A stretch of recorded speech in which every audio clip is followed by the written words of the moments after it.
നമസ്കാരം.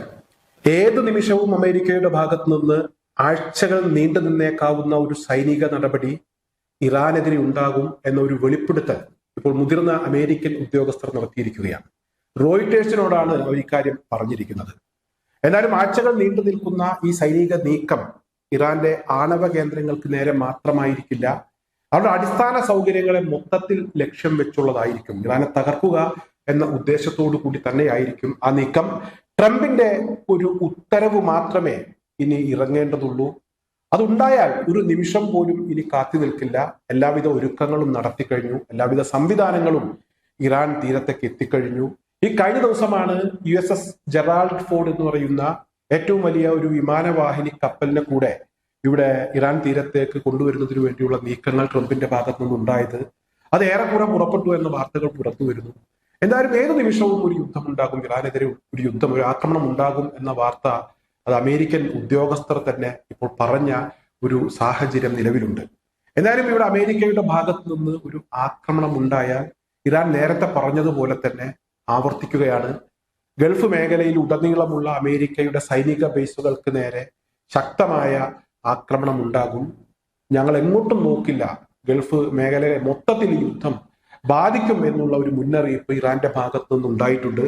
ഈ ഒരു സമയത്ത് തന്നെ ശ്രദ്ധേയമായിട്ടുള്ള ചില നീക്കങ്ങൾ കൂടെ അമേരിക്കയുടെ ഭാഗത്തു നിന്നുണ്ടായിരുന്നു. കഴിഞ്ഞ ദിവസം ഞാൻ അക്കാര്യം പറഞ്ഞതാണ്.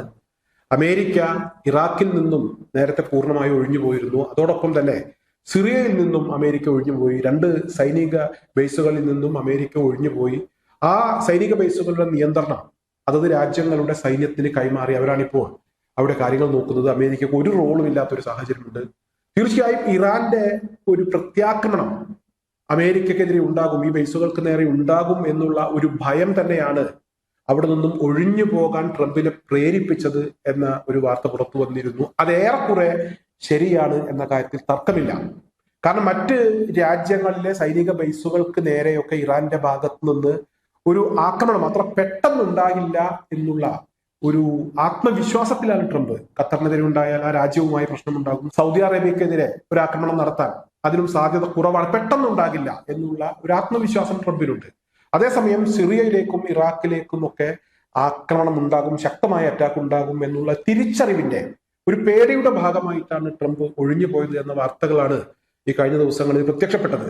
എന്തായാലും ഇവിടെ ഇറാനെതിരെ ഏത് നിമിഷവും ഒരു യുദ്ധമുണ്ടാകും എന്ന വാർത്തകൾ പുറത്തു വരുമ്പോൾ അമേരിക്കക്ക് ഏറ്റവും കൂടുതൽ തലവേദന സൃഷ്ടിക്കുന്നത്, വെല്ലുവിളിയാകുന്നത് ഇവിടെ ചൈന തന്നെയാണ് എന്നുള്ള ഒരു വാർത്തയാണ്.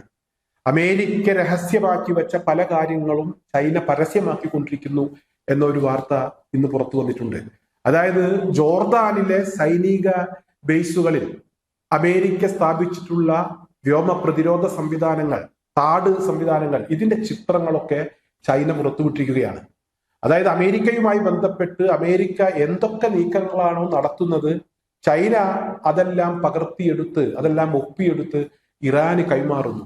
ഇന്റലിജൻസ് സഹായങ്ങൾ ചൈന ഇവിടെ ഇറാന് ചെയ്തു കൊടുക്കുന്നു എന്ന ഒരു വാർത്ത കഴിഞ്ഞ ദിവസങ്ങളിലൊക്കെ പുറത്തു വന്നിരുന്നതാണ്.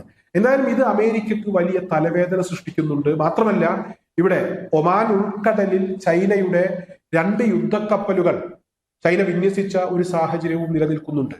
ഒന്ന് നിരീക്ഷണ കപ്പലാണ്, മറ്റൊന്ന് ഇവിടെ അമേരിക്കൻ യുദ്ധക്കപ്പലുകളെ വേണ്ടിവന്നാൽ ആക്രമിക്കാൻ കഴിയുന്ന വിധത്തിൽ മിസൈലുകളും മറ്റു വെടിക്കോപ്പുകളും ഒക്കെ സജ്ജീകരിച്ചിട്ടുള്ള കപ്പലാണ്. ഈ 2 കപ്പലുകൾ അമേരിക്കക്ക് വലിയ ഭീഷണിയാണ്. ചൈനയുമായി ബന്ധപ്പെട്ട് ഇറാൻ വളരെ അടുത്ത ബന്ധമുണ്ട്. വ്യോമ പ്രതിരോധ സംവിധാനങ്ങൾ ഇറാൻ കൈവശപ്പെടുത്തിയിട്ടുണ്ട് എന്ന വാർത്തകൾ അത് കഴിഞ്ഞ സമയങ്ങളിലൊക്കെ പുറത്തു വന്നതാണ്. മറ്റൊരു പ്രധാനപ്പെട്ട വിഷയം കൂടെ റഷ്യയുമായി ഒരു കരാറിൽ ഇറാൻ ഏർപ്പെട്ടു എന്നുള്ളതാണ്. ഇറാനും രണ്ടും കൽപ്പിച്ച് തന്നെയാണ് അമേരിക്ക ആക്രമിച്ചാൽ, അതായത് കഴിയും വിധം പരമാവധി അമേരിക്കയെ തിരിച്ചടിക്കുക, അമേരിക്കയുമായി സഖ്യത്തിലുള്ള രാജ്യങ്ങളിലെ ബേസുകളിലേക്ക് തിരിച്ചടി നടത്തുക, ആ രാജ്യങ്ങൾക്കു നേരെ വേണമെങ്കിൽ പോലും ഇറാന്റെ ഭാഗത്ത് നിന്ന് ഒരു അറ്റാക്ക് ഉണ്ടാകാനുള്ള സാധ്യതയുണ്ട്. റഷ്യയിൽ നിന്നും Su-57 എന്ന് പറയുന്ന ഫൈറ്റർ ജെറ്റുകൾ ഇറാൻ സ്വന്തമാക്കാൻ പോകുന്നു എന്ന വാർത്തയാണ് കഴിഞ്ഞ ദിവസം പുറത്തു വന്നിരുന്നത്. എന്തായാലും അത് ഇറാൻ തന്നെയാണ് റഷ്യയിൽ നിന്ന് ഈ ഫൈറ്റർ ജെറ്റുകൾ വാങ്ങുന്നത് എന്ന വാർത്തകൾ, അതുമായി ബന്ധപ്പെട്ടുള്ള ചർച്ചകൾ ഇങ്ങനെ പുരോഗമിക്കുകയാണ്. എന്തായാലും അമേരിക്ക അധികം വൈകാതെ ആഴ്ചകൾ നീണ്ടു നിൽക്കുന്ന ഒരു സൈനിക നടപടി ഇറാനെതിരെ എടുക്കും. കാരണം ഈ ആണവ കരാറുമായി ബന്ധപ്പെട്ട് ഇറാൻ ഇപ്പോഴും അവരുടെ നിലപാടിൽ നിന്ന് ഒരു ഇഞ്ച് പോലും പുറകോട്ട് പോയിട്ടില്ല. അമേരിക്ക പറയുന്ന കാര്യങ്ങൾ അംഗീകരിക്കാൻ അവർ തയ്യാറായിട്ടില്ല. അമേരിക്ക പറയുന്നത് ഞങ്ങൾക്ക് പ്രതീക്ഷയുണ്ട്, ഒരു കരാറിലേക്ക് ഇറാൻ വരുമെന്നുള്ള പ്രതീക്ഷയുണ്ട് എന്ന് അമേരിക്ക പറയുമ്പോൾ ഇസ്രായേൽ ഇവിടെ പറയുന്ന മറ്റൊരു കാര്യമുണ്ട്. ഈ ആണവ കരാർ കൊണ്ട് മാത്രം കാര്യമില്ല, ബാലിസ്റ്റിക് മിസൈൽ പദ്ധതി അതുകൂടെ ചർച്ചയിലേക്ക് കൊണ്ടുവരണം എന്നുള്ള ഒരു ആവശ്യമാണ്. എന്തായാലും ഇവിടെ ഞങ്ങളുടെ മിസൈൽ പദ്ധതികൾ വിദേശികളുമായി ചർച്ച ചെയ്യേണ്ട ഒരു ഗതികേട് ഞങ്ങൾക്ക് ഉണ്ടായിട്ടില്ല എന്നുള്ള ഒരു പ്രതികരണമാണ് ഇറാന്റെ ഭാഗത്ത് നിന്ന് ഇസ്രായേലിന്റെ ഈ ആവശ്യവുമായി ബന്ധപ്പെട്ട് ഉയർന്നു വന്നിട്ടുള്ളത്. ഒരു കാര്യം ഉറപ്പാണ്, നിലപാടിൽ പുറകോട്ട് പോയി വിട്ടുവീഴ്ച ചെയ്ത് ഒരിക്കലും അമേരിക്കയുമായി ഒരു കരാറിലെത്താൻ ഇറാൻ തയ്യാറാകില്ല.